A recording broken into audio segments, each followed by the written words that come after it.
Nuestra idea era un poco afianzar los conocimientos del alumnado que ha estado trabajando durante los últimos meses el tema de los derechos de la infancia en el aula.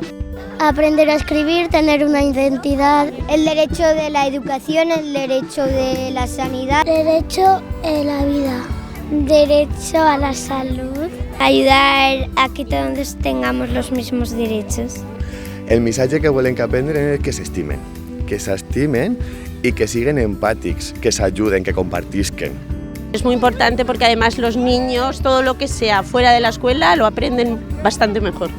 Es realmente fundamental trabajar en estas etapas para que sean, ¿no?, personas con conciencia de que este mundo no es sostenible y que otro mundo es posible y necesario.